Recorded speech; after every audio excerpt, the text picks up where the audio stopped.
And we're live.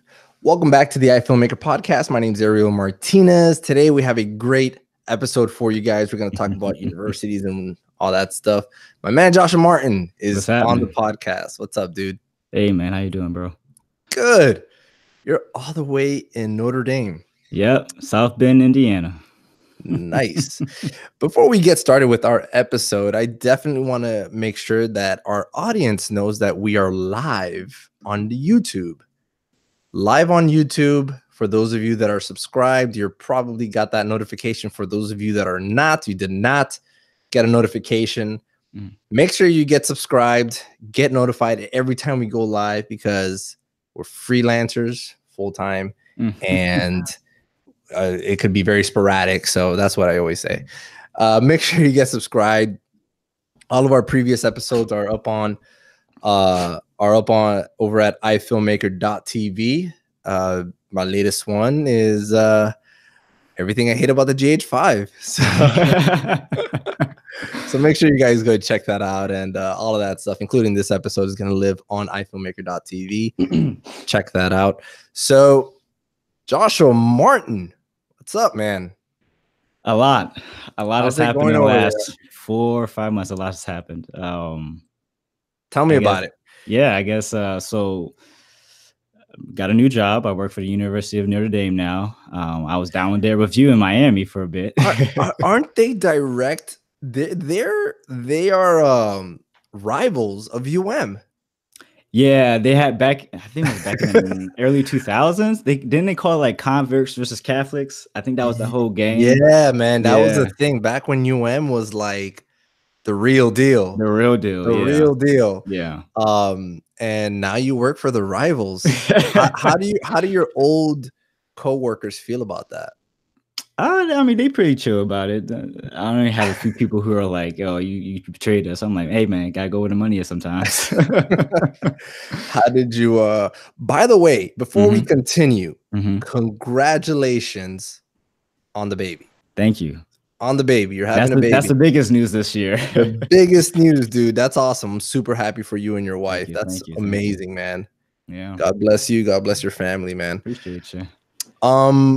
So you went from UM. You were working at UM. Now you're at Notre Dame. How was that transition? Like, you guys just up and left. Bro, that's a whole crazy story. But in a nutshell, yeah, I was looking to go elsewhere because my wife and I knew at the time she was my fiance. We knew that we wanted to move. We didn't see ourselves living in Miami to raise a family or anything. So I knew I had a couple connections here at Notre Dame, and I was like, hey, man, because we were up here for my good friend's thesis, his film thesis, and I was like, hey, I'm looking in the area. Is there anything, what's happening in the film industry around this area, universities, whatever? And he was like, whoa, bro, we actually have a job position opening. I'm like, what? And so he put me in contact with the director, and the rest is history. Literally, like in 3.5 weeks, I got the job and we were out. I don't know how bro, that was literally God all the way. Couldn't say goodbye to anybody while in Miami. I think I texted you. I was like, bro, I'm leaving. You're calling us from Notre Dame. You're like, hey guys, I'm over here. It happens so fast. That's awesome, man. Yeah, that's awesome that was able to work out. And what's the biggest difference that you've noticed besides the cold? I noticed you drove up there while it was like, we had one of the coldest. No, not yet, but we had one of the coldest winters here. It was negative 22 degrees. I was like, oh, I made the wrong choice. You left Miami for that. I went to two extremes, really, because when it gets hot in the summers, it's unbearable, and then in the winter here, it's unbearable. So there's no happy medium right now in terms of weather. Man. But no, the transition's been good. I've had a lot of growing pains that I really appreciated I had in Miami, and it prepared me for this job. The biggest difference between this job and the one I had in Miami, I was doing a lot. In Miami, I was doing more content for admission. We had a younger audience, and so I was centered around making content for that. This is a much broader audience, older audience that ranges from students to alumni. And so we basically do mainly work for the university as a whole. So we have a big team, StratCon and Marcom team, basically. That's web, print, video, photography, and graphic design. And we run all the communications for the university and the president's office. So, yeah, I'm making a little bit more mature content. Some of it's really very heartfelt, and other times it's just maybe small projects here and there. We got some big projects. I get to do a lot more international travel with this job because Notre Dame has these portals in different places around the world. So that you have, of course, Rome, you have India, you have Africa, you have so many other places around the world that we get to travel to. So we get to travel at least 3 to 4 times out of the year. I'm going down to Sarasota in April for some filming as well. Hold on. We just skipped like 10 different steps here. Let's back this up a little bit. Sure. How did you, first of all, let's back it up back to Miami. Right. Was that your first job in the whole collegiate filmmaking? In filmmaking, yes. Career? I had when I was here at Andrews University, which is in Berrien Springs, Michigan, I worked for IMC, basically. It's called, integrated marketing. And I was a photographer there. So I had some background of how to market schools. Okay. So when I got the job in Miami, that was really my first time trying to put together, learning from Omar, my homie Omar, learning from him how to put together student stories. So like small docs here and there, we were trying to capture, student life, student experience for the University of Miami. And how did you start working? Again, let's back it up a couple more steps. How did you get into filmmaking? What did you start doing? And how did you land your first job in colleges and universities? Okay. All right. Got you. So my original track at the university, I went to Andrews, and I was a BFA student. So BFA in photography. That was my track. I love photography. That is my background. That's my foundation in anything that I do visually. And my sophomore year, they had introduced a new film documentary program. And honestly, I'm the type of guy that I'm not a big school goer, which is very ironic, the position I'm in. But I'm not like, hey, you have to go to school to learn everything you learn. Not in all cases, especially like in film and everything. Yeah. But that being said, I was moving along pretty quickly with all my classes because I was self-taught. I'm a self-taught photographer before I hit university. And so I needed something else to do, something to kind of push me, challenge me. So film came along, and I took a directing class and I took a cinematography class. Instantly fell in love with it because it's another way to tell a story. It was moving pictures, it was lighting, it was camera movement, it was all this other stuff, right? So I stuck with it. I didn't add it as a major, but I took almost every film class possible along with my photography and thesis work. After that, graduated, whatnot, and then I got a job at the school. Technically, actually, I got a job for my world church, which is called ALC, and we did a lot of just miscellaneous talking head stuff. But we had this really big project that allowed us to travel all over the West Coast of the country, and we were doing a documentary on the flood and creation and all that. And so that was a really good taste of how to travel with film and travel and understand story and putting together a big project on this large of a scale. And so I was an editor for that, and I was a cinematographer for that job for about 1.5 years or so. Okay. And randomly, this is really funny, actually. Randomly, I think it's funny. I got an email from Omar. His name is Omar Thurston. He's a great storyteller. I learned a lot from him. I got an email from him. He was working at Miami at the time. And he reaches out and says, hey, man, I saw your work on your website. We have a job opening here. I want you to apply. I'm like, and this is literally, I get this email at like 12 a.m. And this is for University of Miami. Yes. Okay. So when I got it, I was like, yo, this has to be a scam. So I didn't even respond to it. I went to sleep, woke up the next morning, ready to get. I'm like, I don't know if I should. So whatever. Okay. I emailed him back. We started talking back and forth. We have a phone call. And it was a legit position. They were opening up their own kind of storytelling, their own kind of marketing, film production within admissions. And they were looking to expand that. And so apparently my style fit what they were doing. And one thing about me, I kind of just jump the gun on a lot of stuff. It's like if it's new and exciting, I'm gonna kind of feel it out, see where it goes. So that's what I did with this. I was still living in Berrien, and then they flew me down to Miami for an interview. Interview was a smash hit. Next, you know, they offered me the job, and I said, "Yeah, I'll go." And then next, you know, I'm in Miami. So that's how that happened. And I had no real experience with telling like collegiate stories or anything like that. I was more of the fine art track. Okay. I was doing a little more, you know, those documentary type stuff too. So, and short films and narratives. And that's what you would do at Miami. Yeah. So the goal for what we're trying to create in Miami was, you know, telling upscale, a little bit more higher quality video, short docs about students. And it ranged from a lot of different other stuff. And so I had a chance to explore doing hyperlapses and time stop motions and stop actions. Excuse me. And I managed, so I did both things. I managed the photography side mainly. And then when Omar left, that's when I took over his manager position. And I did more of the video stuff. And so I was doing both at the same time, photography and video work. And then shout out to my boy Wise. He's down there now doing the thing. And so, did you ever meet Wise? I don't think you did. He was Wise clairvoyant. He's a really solid photographer. I don't think I've had the pleasure. Yeah, he's solid. He's still down there though. Okay, so you left him too. How does he feel about that? Probably a little salty. Man, I'm sorry, I had to. Oh man, so then obviously you already said this part. You were looking for a change, and the opportunity at Notre Dame came.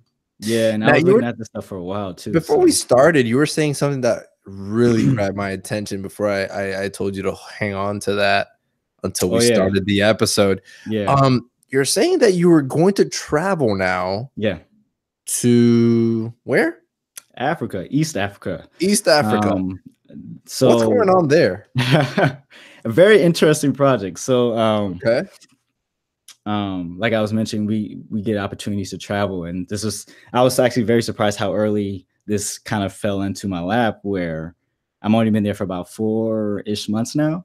Okay. And well, a little bit more than that now. But anyway, so there's this folk choir at the university that's pretty well known. It's a long history of they've been with the school, and so the director is planning this pilgrimage for the students, and there's 50 students.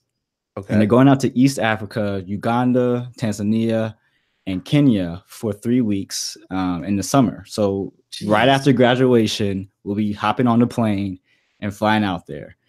And so they want to document this experience. So we're going to be making about 6 different mini docs of the different choir festivals that they're going to be participating in. Wow. And as they're learning these new songs and this culture, they're going to be bringing it back here to the States for a much bigger concert that they're going to be celebrating this new, new experience that they had. And something I didn't know about, I'm not Catholic, so something I learned about the Catholic faith is this pilgrimage, this whole thing about pilgrimage. And basically, as the director was explaining to me, that they're going to be learning to examine their life now, and then as they leave, they will leave back. They'll kind of leave behind something that doesn't fit their character, or they want to move past, or anything like that. So it's kind of it's a spiritual cleansing in a way. Like a cleansing. Yeah, and so at each stop that we're going to make, they're going to kind of go through this retransformation of themselves. And so I think right there, that's a story in itself. So that's what we're going to kind of be capturing. And on top of that, we're going to be going to some fantastic places. So now you mentioned, I mean, that sounds amazing. That sounds like the type of documentaries that I'd be interested in. You said something interesting before. You mentioned that you guys had to bid for this. Yeah. So this was a unique situation. Well, okay. This whole system where we bill our clients. So we have this. Wait, I'm still trying to wrap my head around the fact Bro, that you guys have clients. I'm under the understanding that you guys just do stuff for the university. and You and, know? and that's very much true. But we treat every job we treat as their clients, and so that's how a Who's lot they? of things. Who's they?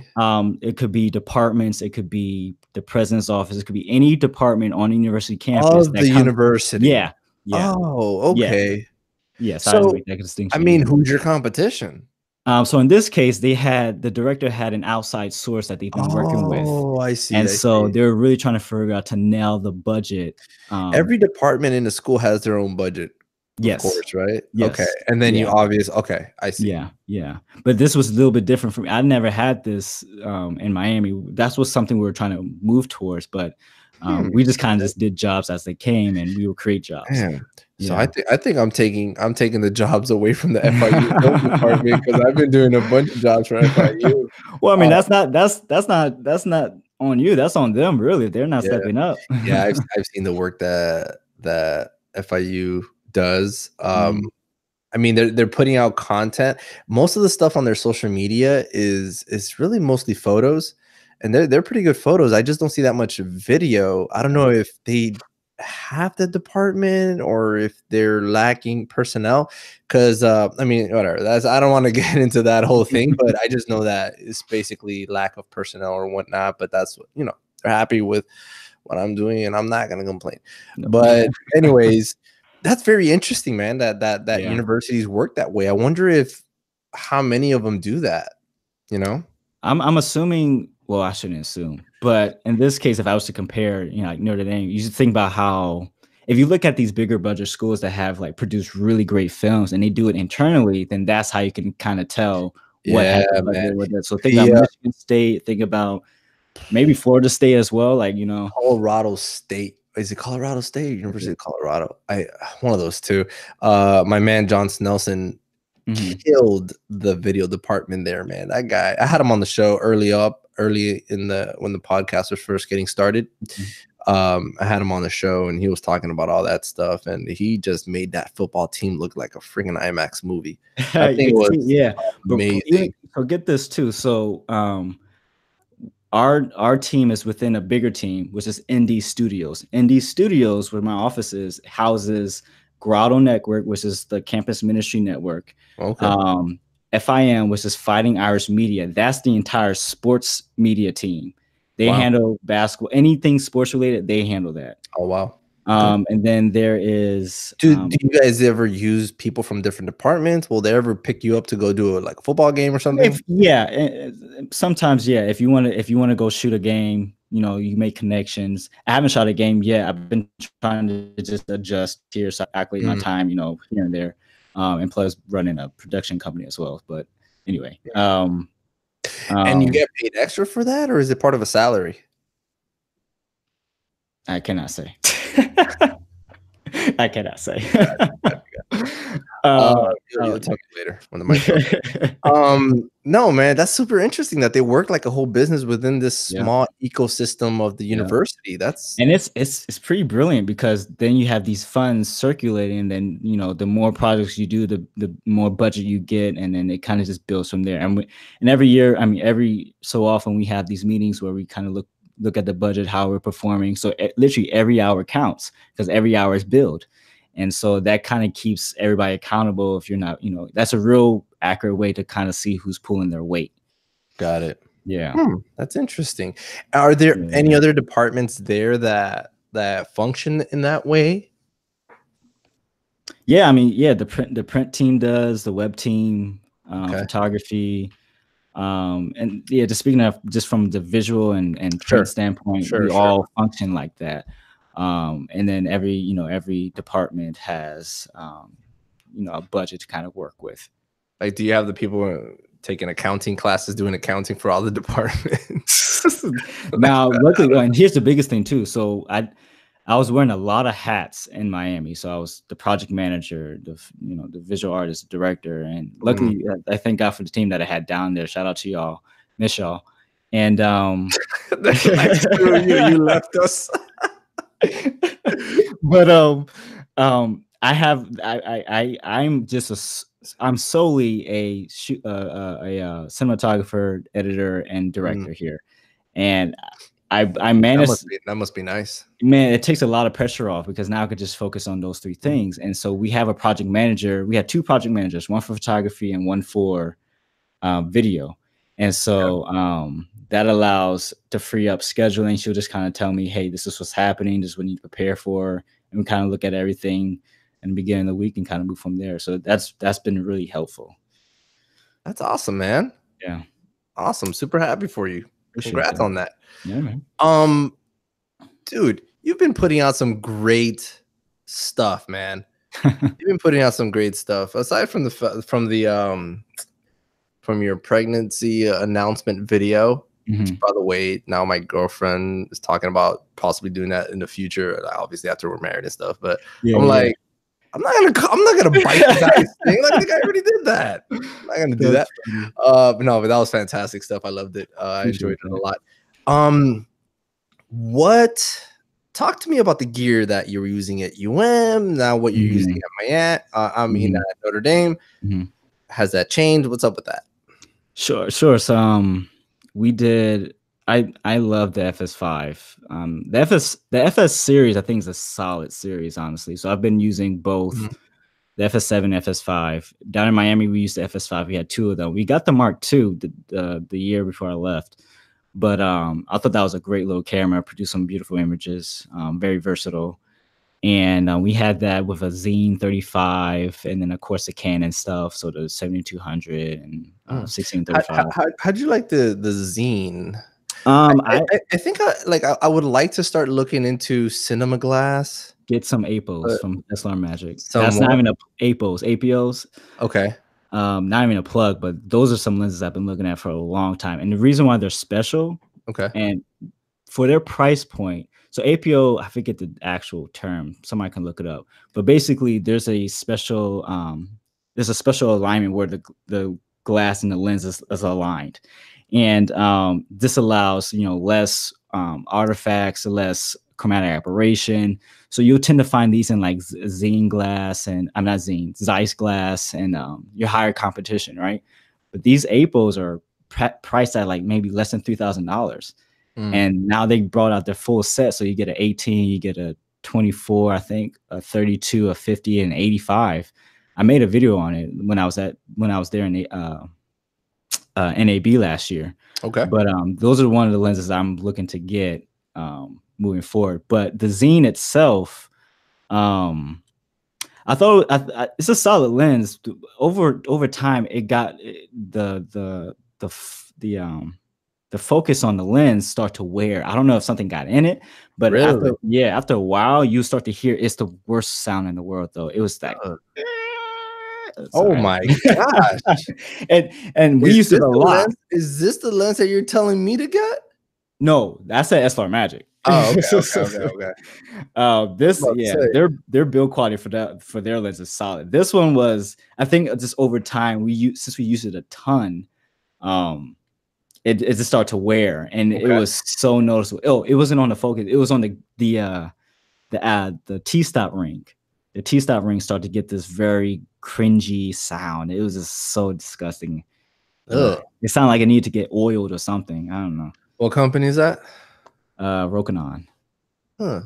That's their cinema lens? Yeah, their cinema line is Zine. Yeah. It's interesting. Yeah, if you're gonna compare the APOs with the Zines, I think the APOs look better, and they have a much round look to your subject when you throw them on.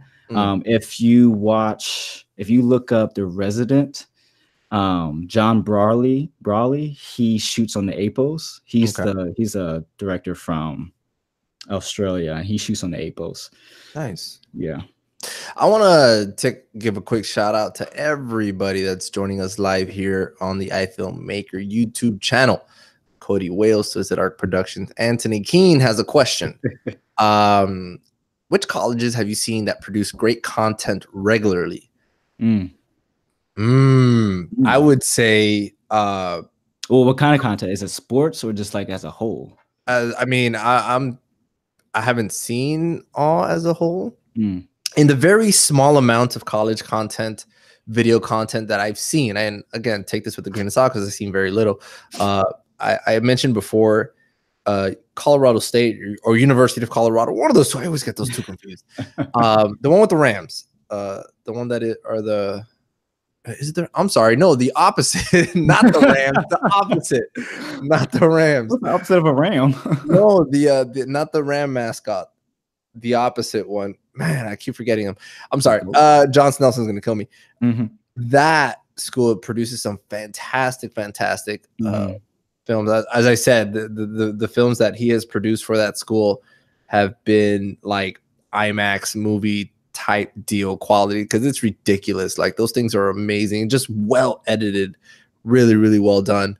I actually did, if you guys want to go back and check on that episode that I did with John Snelson, we talk about all the films that were created, and I have links to those episodes of those videos on the show notes for that episode. Check that out. I'll get the episode number for you guys in a second. But yeah, that's what the best one I've seen so far. What about you? Have you seen other schools that you try to see what they do and whatnot? Yeah, but it's kind of tough because a lot of schools don't have departments like my department. And so a lot of times they will go out and hire, they'll outsource their content. I know University of Michigan has an internal team and their stuff, they produce some good stuff for their 30, which the 30 is their commercial, which we're actually in production for right now. And so I know, University of Michigan has some good stuff. But the University of New Mexico has some good stuff that they put out. Because it's sometimes you have to realize that the departments, you have to look at it as an academic side and then the sports side. A lot of schools have a budget for a sports team to produce video, because normally that's internal. That's the team itself will have its own media team. And then the university as a whole either outsources or they have something internal. So, but yeah, like I said, I don't know a lot of internal teams, universities that, other than Michigan, other than I should have brought Omar on here. He would know. He would know a lot more. Yeah, I'm here going through my through the whole list of all the episodes we've done. I can't seem to find the one with John Snelson. That was a good episode because we did talk a lot about the films that were created over at that university. But yeah, we'll find it after. I'll make sure to come back to that. But anyways, now going back to the gear, which I love to talk about. So when I remember this one distinct message, when I first posted my FS5, some hater on Instagram was like, "Yeah, that's great, but I'll stick with my FS5." I can't remember who that was. Wait, you posted your FS7 or FS5? Yeah, no. A hater on Instagram said, "That's a nice camera, but I'll stick with my FS5." So what did you post then? Nothing. That was you. You posted that. Oh, I did? Wait, what was this? I'm paraphrasing your comment, actually. No, you said that it's a good camera, but you prefer to go with the FS5. Oh, when you posted the FS7? Yeah. Oh, yeah. And I kind of stand by that. I stand by that still, actually. No, yeah. So I wanted to ask you about that. What are the pros and cons that you see on both cameras, and what makes you go with the FS5? So starting with the FS7, the FS7 is still a great camera. You get 10-bit internal, 422, all that good stuff. If we're talking about the first version, there's some decisions thinking about it by the time. Like I don't understand why they went that direction. Like for one, like I was mentioning, SDI can't output 4K, only over HDMI, and their HDMI port is super weak. And there's nothing. I was trying to find like a case that can kind of clamp it to it, but just I haven't found anything. Sure. So that's kind of one gripe. The other one would be, I gotta say, the FS7 menu system is by far the worst menu system I have ever seen in my life. Yes. I've never had to go through so much trouble to try to change the picture profile on any camera. Yeah. My gosh. I don't My remember. gosh. I don't remember from the top of my head. Do they have a dedicated picture profile button on the body itself? Absolutely not. See, You have to go through like about 3 menus, like select 3, go into the menu, 3 levels down before you menu and can then start changing the picture yeah, profiles. There's like, yeah. oh my Sony God. hasn't had a good reputation on menus at all. They improved it slightly with the FS5. Yeah, the FS5 is at least workable. It has a dedicated picture profile button. But the FS7 is the most complicated camera. Like I've been all over like YouTube just trying to figure out this menu system. Yeah. But it's whatever. To be honest with you, man, to be completely, I love the camera. It's great. It does great picture quality, whatever. It's still Sony colors, but you have a lot more flexibility in post with that regard when recording internally. I literally only got it because of the demand for it. So the FS5 or FS7? FS7. No, the FS7. But like, I don't understand the difference between the two. You know what I mean? I mean, for broadcast purposes, that's really where the demand is for. But what's Internally, what's the difference between the two cameras? you talking about picture quality? You talking about physical? You talking about menu? I mean, there's okay. Well, in terms of broadcasts, why would you pick the FS7 over the FS5? I have no idea. Good question.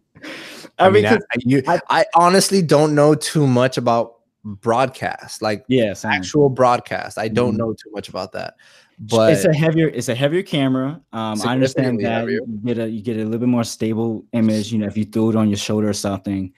It's definitely much, to me, it's more noticeable quality though. Internally, it definitely so wait, the FS5, what's the internal codec? I don't remember actually. So the FS5, when you're shooting 4K, you could do 100 megabits per second, but you're stuck at 8-bit. You're stuck at 8-bit color space. Oh, that's the difference. When you're shooting HD, you can go up to 10-bit, but you're now down to 50 megabits per second, which is incredibly low. Yeah, that is for a camera like that. And then that's internal. The FS7 does up to, it does like up to 800 megabits per second internal.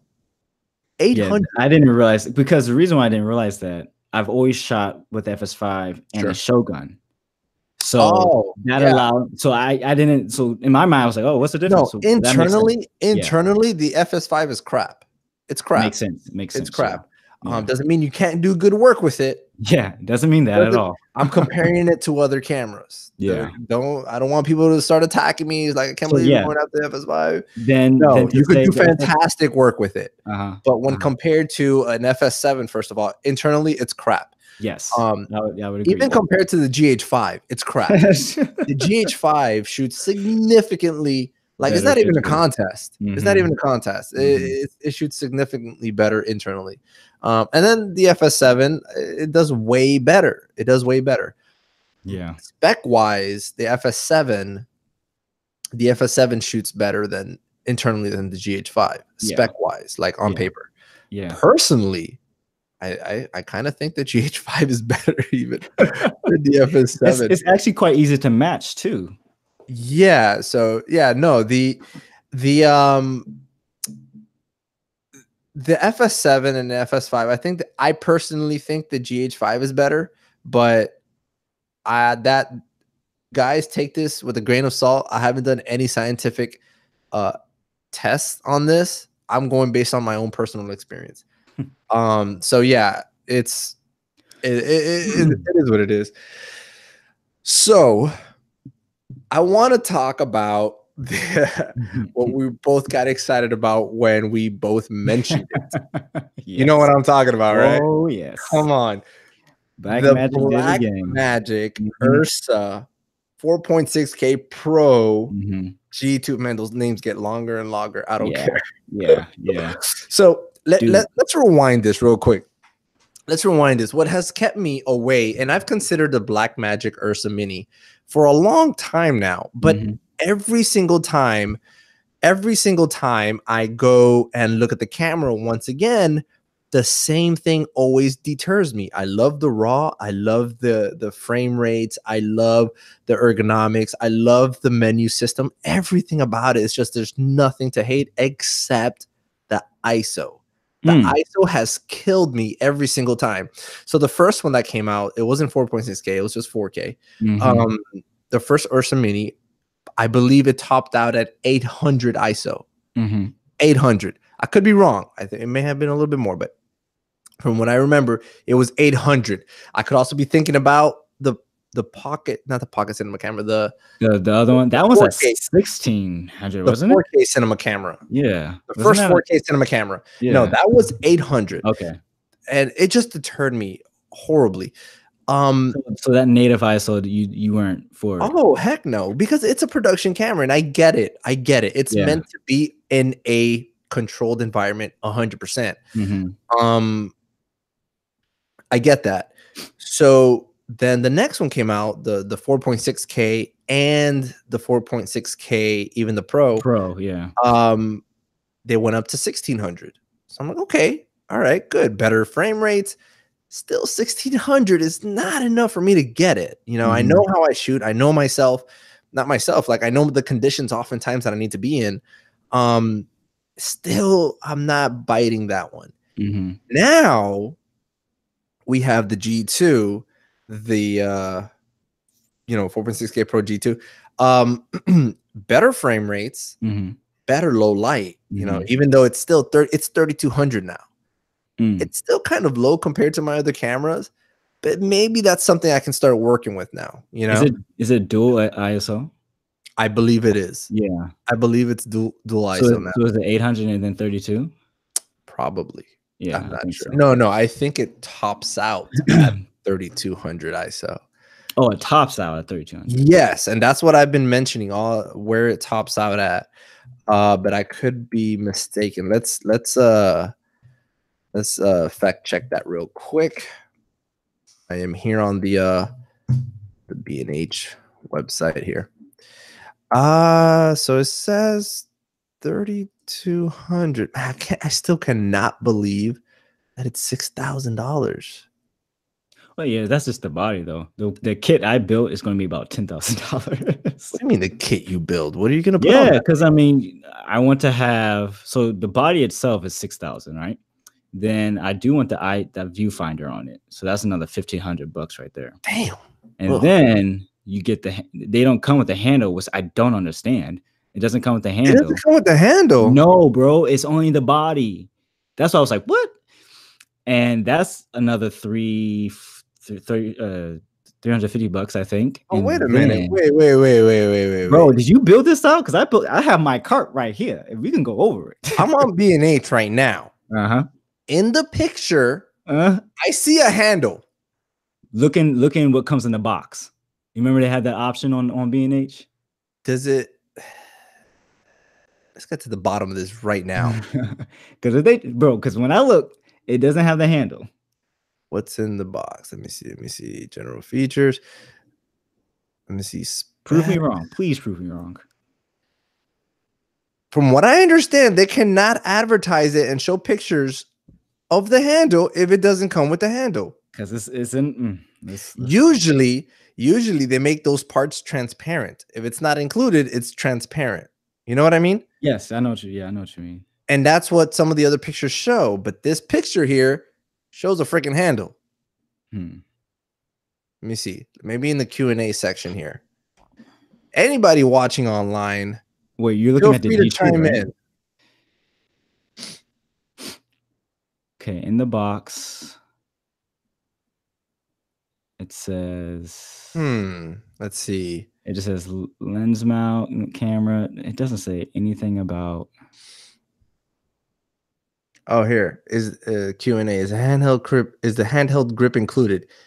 Answer is yes. Okay. Well, it Side doesn't handle indicate with that. LAN cable and strap are included. Okay, good. Controls are stop, recorder, iris focus, whatever. Okay, yes, good. it's all detachable. Yeah, the handle is included.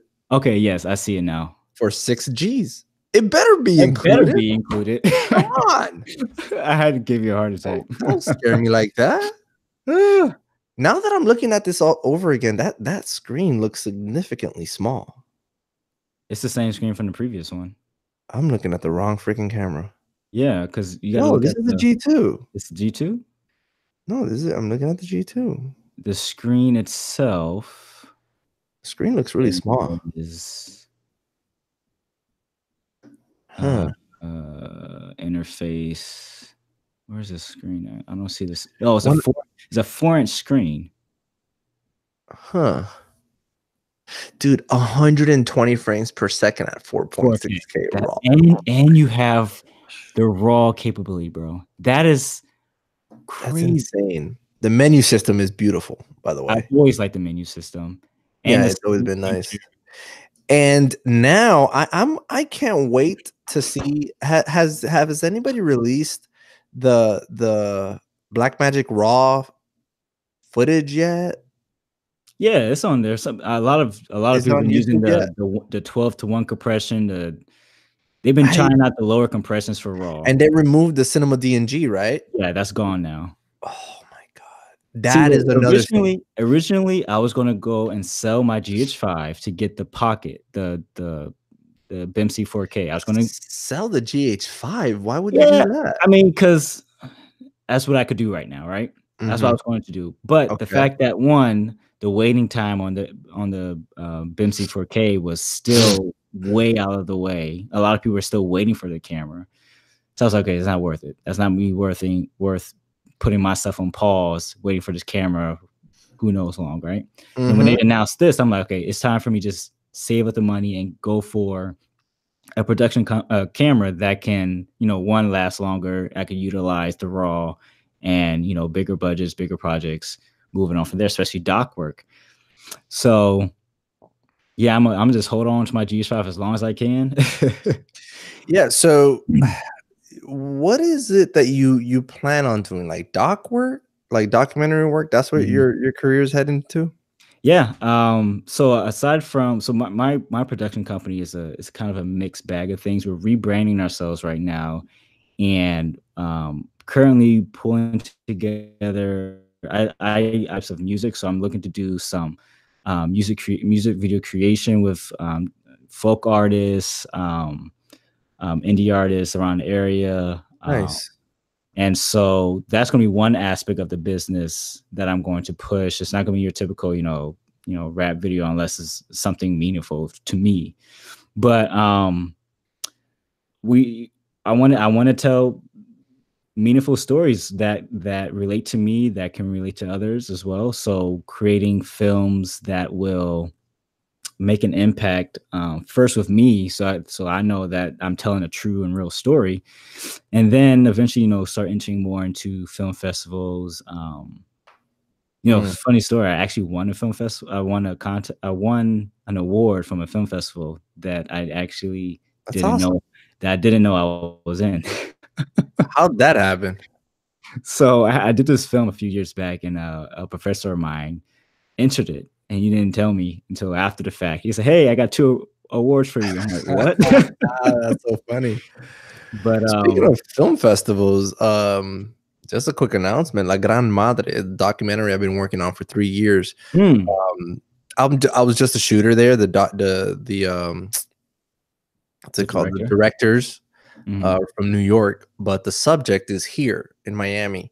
So actually not too far from me. So, every time something happens, I had to go over there and shoot. So yeah, I've been posting about it on and off for like 3 years now.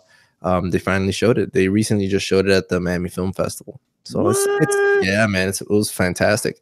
It's making its rounds through the film festivals, but it's really cool. It was really cool to see all my footage and stuff. Yeah, pick and choose what was mine and whatnot. That's awesome. No, that was really, really cool. So Brandon Fountain is online here putting words in my mouth. I said that selling the GH5 is blasphemy. I don't know if I would go that far. I just don't. I mean, unless you really don't have a need to sell it, why would you sell it? First of all, how much money can you make from it? Second of all, I got a lot to sell if I did. I'm talking about my situation. Yeah, no, because you have a lot of stuff for it. I mean, you would sell the cage and probably no. Why would you sell your Micro Four Thirds mount? Right? You wouldn't sell the Micro Four Thirds like adapters and stuff if you have those. Well, I run natively anyway. I don't have a speed booster. I run Oh, natively. All my glass is native. that's interesting. That's Mm-hmm. interesting. And you That's would an keep. argument. A lot of people will say, why don't you? I'm like, it's fine. It's okay. Yeah, there's no right or wrong way to do Yeah, things. it's honestly I none. just like so for me, I don't like to be tied down to one type of glass, Mm-hmm. right? So if I'm gonna invest money in glass, just about all my lenses cost roughly about $1,000, Right. give or take. But Mhm. I want to make sure that no matter what camera I get, I can always adapt to it, you know? Right. Right. So if I end up picking up the Ursa Mini 4, you know, the 4.6K, the new one, Mhm. it already has a Canon mount, so I'm good. I'm set, Yeah. you know. Absolutely. So through my GH5, I have a Metabone speed booster for the Mhm. Sony, the GH5, and then regular adapters for my non full frame lenses. Mhm. So yeah, I mean I mean it just makes sense, you know, to me personally, because Right. Right. again, I don't want to be tied down to one camera. Um, yeah, I mean, we're getting a lot of Questions. not questions, just input here. Mhm. Anthony Keene talking about the Ursa Mini 4.6K Pro G2. Yeah, gosh, that name has got to get smaller. My goodness. Yeah. Just call it the Ursa Mini G2. The Ursa G2. Yeah. Yeah. Because it's Do you cheaper. remember the first Ursa that came out? Not the mini. Bro, it was a tank. That thing was it's It like was it was 50 literally as pounds. big as my computer screen. I I want to see. have I I have wonder. I wonder if they still have it on B&H. I think they do. I think it's going for like $2,000. Yeah, it's super cheap. Yeah, but I it's can. I a can't. I can tank. never recommend No, anyone to get it's it. a massive screen, but the first time I used it, I didn't understand the color science at all. Yeah. And the footage, Oh, I have a video. you've I shot actually on it. used it. Yeah, I shot on it. Let me And the see. footage, we didn't know how to color grade at the time. We didn't know what we were doing. It had its own mount. It's a B4 mount. Oh Wow. man, that's Why are crazy. these cameras companies making new mounts? Like, do I they don't know. not know that you're limiting people? The box weight, the weight of it was 5.7 pounds. It was a Body tank. alone. Yeah, it was a tank. That doesn't sound like much, but a 5.7-pound camera, it's already heavy enough. And then adding all you need to add. It had a massive screen. I think the screen was like what 8 inches or something like that. It was freaking No, iPad. it was huge. Yeah. Let's see. I wonder how much the FS7 weighs, like officially, Less than 9 pounds. like body alone. Wait, that can't Oh be right. no, it's like 6 or something. It's because with the camera itself, with the lens, like a 7200 lens, it's around 9 pounds. So I'm on B&H right now, and then it says the FS7 weighs almost 10 pounds. Wait a Yeah, minute, that's not right. So what does the Ursa weigh? it had to be more than that because I remember it weighing a ton. Fully metal body, mount and everything. It says Black Magic Design Ursa Ursa. broadcast. No, that's not the right camera. That's the Ursa Mini. It At can't least be that right. That's not the right camera. can't be right. No, that's the Ursa Mini, but it's titled wrong. Oh, here it is. The Ursa 4K version 1. Yeah. I picked the What was wrong one. that? I just want to see I just want to see how much it weighs. 16.5 pounds. That's ridiculous, Oh man. my God. That's just the body alone. My Ridiculous. rig fully loaded weighs about that much. Yeah. That's how much my rig weighs with all that anamorphic stuff. Jeez. Yeah. My goodness. Oh, I can't be looking at cameras, man. That's how I go broke. Yeah, man. Just turn away. So we have a first time, at least first noticed live viewer here with a very important question. He says, what would you say to aspiring filmmakers, like some starting pro tips that you learned after a while of working on the field that you wish you knew before? This is from Boris. Okay. That I wish I knew before. What do I wish that I knew before that I know now? I mean, what I would say, there's a few things that I can just thinking back, there's a few things that we've mentioned on the podcast that I wish I knew, like a few tips, right? So one of them I would say, if a new client, meaning a client that you've never done any business with before, ever tells you to give him a discount on this video because he has more videos coming, oof, run away. Run away. Do not do it.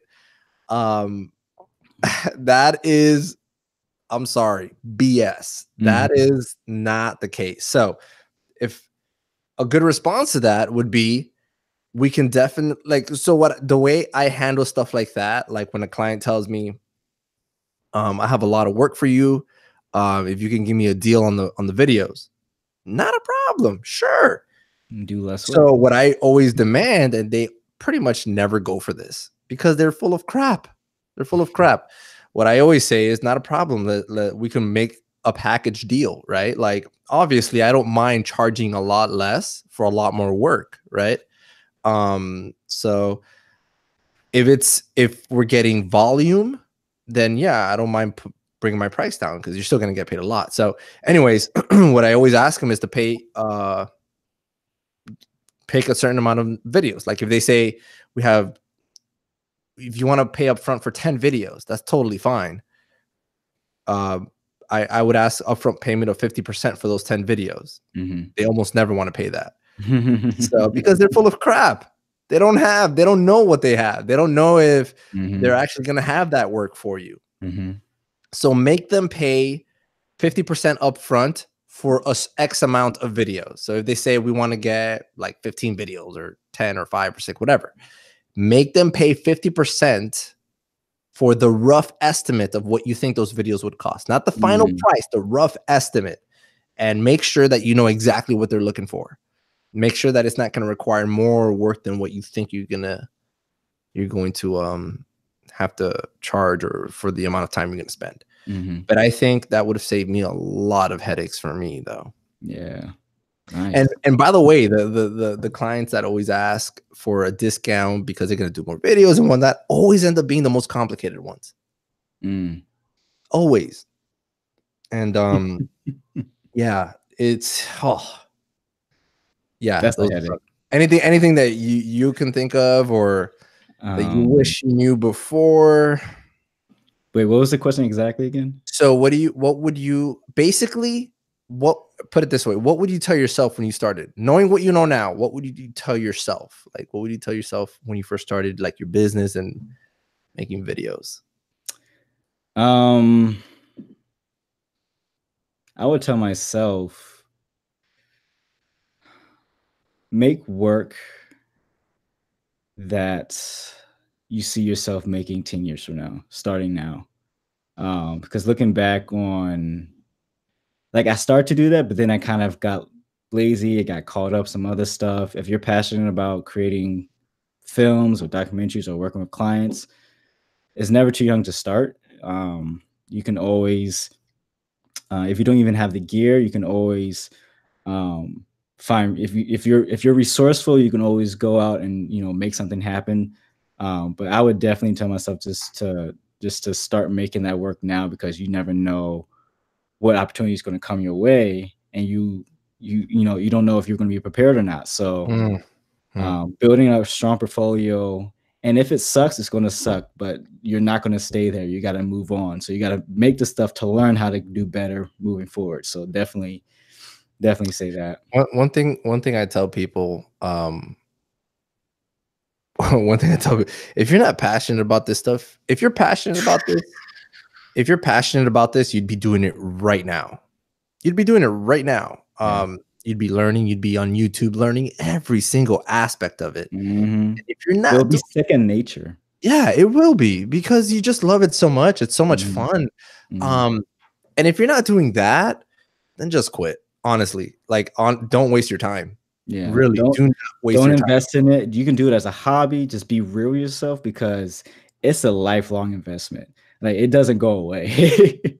Yeah, because look, just like any business, I mean, there's gonna be some times it's gonna start off slow. Unless you have a ton of capital to start with, you know, that you're getting a big investment from a rich uncle, but it's not gonna be very it's not gonna be very fulfilling, especially in the beginning, in the sense that don't expect to get so much work off the bat, as good as you might be, you know. It's just going to take some time, and something's going to have to motivate you. And if it's not the love of what you do, money is not a good enough motivator in this business to keep you successful. Put it that way. Trademark that.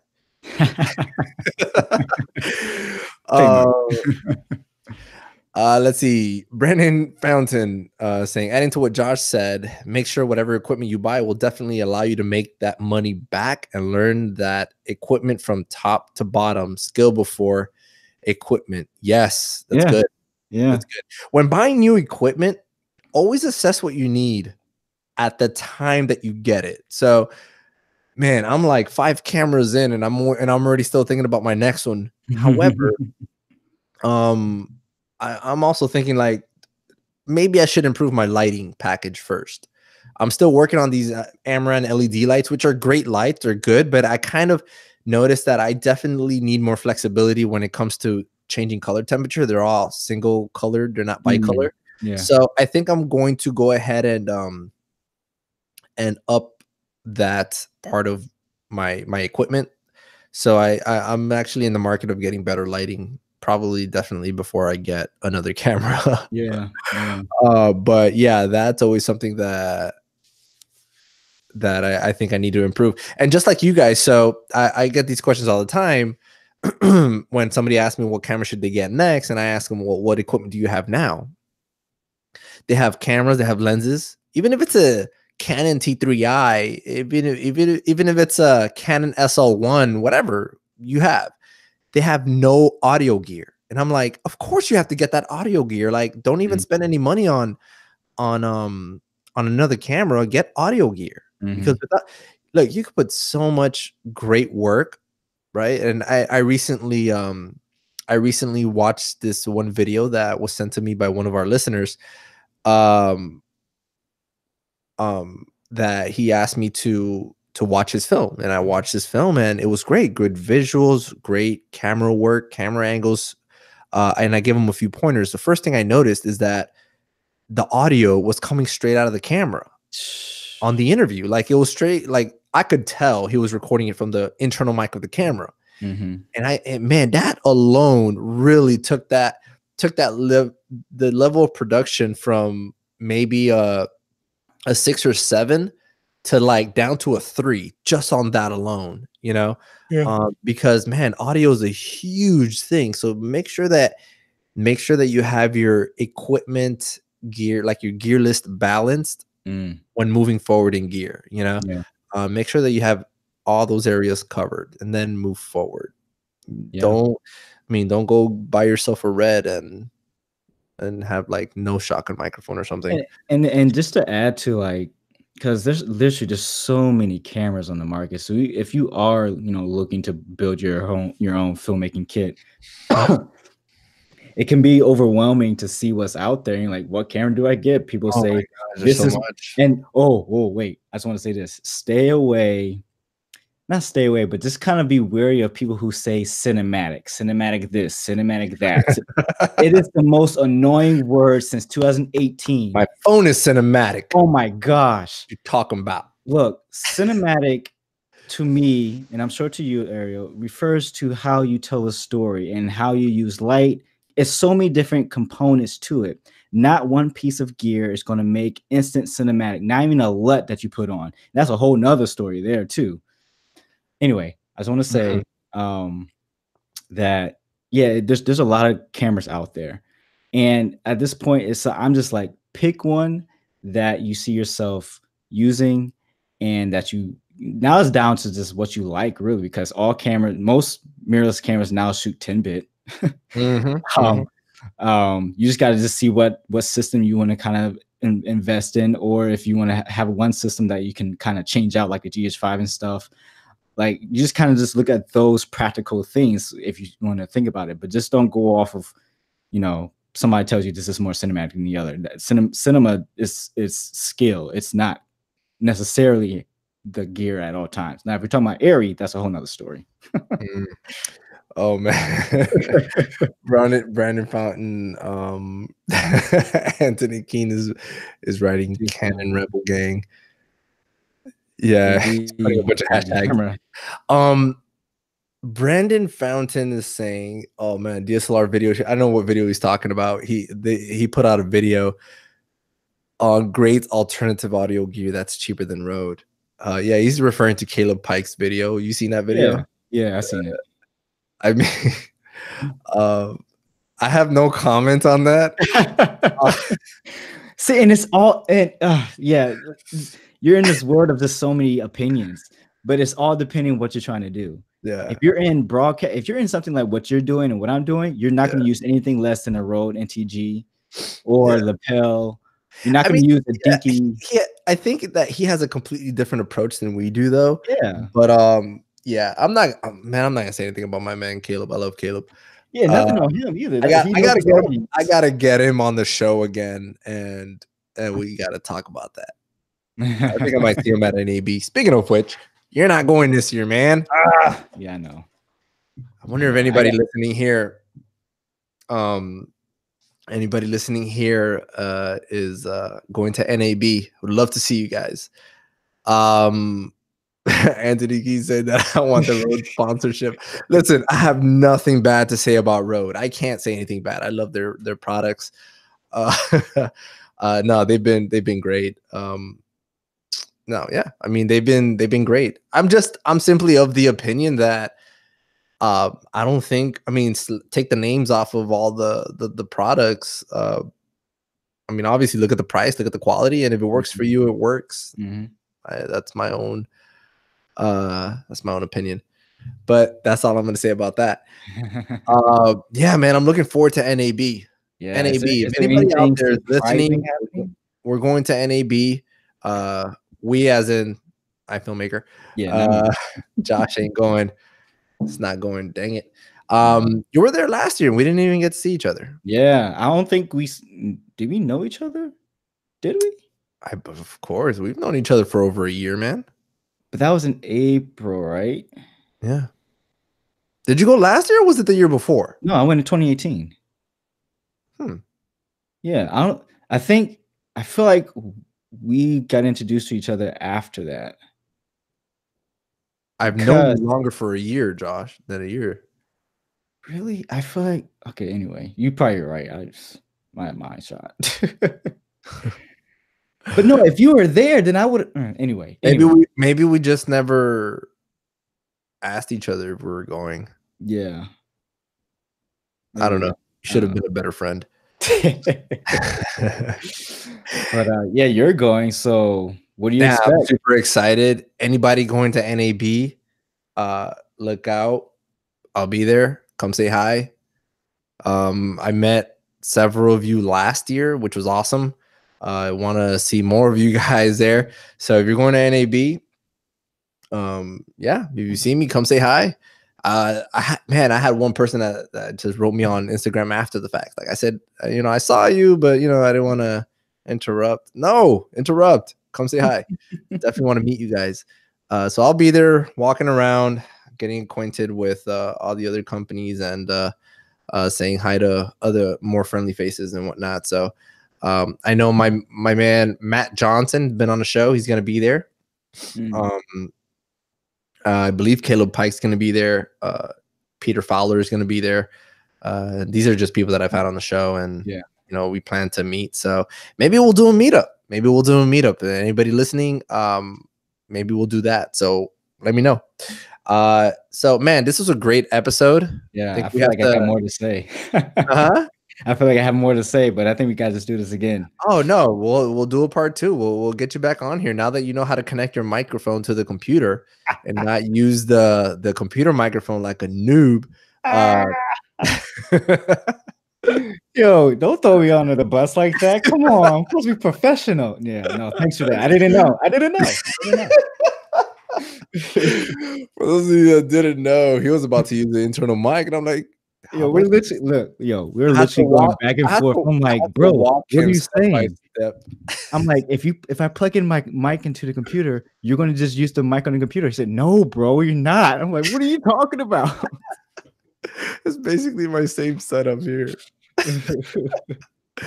Well, now you got better audio. Now Yeah. you're sounding crisp, man. Now you don't have to be Yeah. like those people that don't even know where the camera's looking at. Is this thing on? Oh man, that's great. All right, man. This is a great episode, man. I love the relaxed freaking mode here where we're just chilling. Man, great to have you on. Glad you were able to do that. Again, congrats on the baby. So happy for you guys. Bro. Do you know what it is yet or not yet? We're only 11 weeks in. By 20 weeks, we're going to take the test to see and check out some other stuff, just the health of the baby and whatnot. Awesome. Yeah. Awesome. Well, we're praying for you, man. Appreciate that's awesome, man. That's great, man. Anyways, those of you, where can people find you again? Remind us your handles and all that. Yeah, Instagram, Joshua Martin Studios. Same thing with YouTube, Joshua Martin Studios. I'm a little bit more active on Twitter now, so that's been actually fun. I've been connecting with some people from and whatnot. That is _ Joshua M Studios, I believe. Do you find that there's more engagement there, or no? Most of my engagement is Instagram, but what I like to do with Twitter is very direct and public. So you know, if you post out, hey, let's meet up, and it's out there, you know, if you're left hanging, some people will be like, hey, what's going on? But anyway, no, I like how direct it is. I like how I can kind of just see what companies are doing, see what other people, creators are doing right off the bat. So I post a little bit different stuff. I post announcements, but I tend to post like just random photography I've been doing lately, iPhone and whatnot. But okay, cool. Yeah, well, we're gonna put all those links on the show notes for this episode. I want to thank everyone that joined us today. It was a great, lively conversation, especially in the chat. For those of you that don't know what I'm talking about, we are currently live on YouTube. So make sure you're subscribed over on the iFilmmaker YouTube channel and get notified every time we go live. Join our conversation, steer the conversation, say whatever you want. We'll say it out loud and we'll answer your questions as best as we know how. And last thing, Bratton Fountain said he will be one of the tallest filmmakers that are grabbing equipment out of the sky. Talking about me at NAB.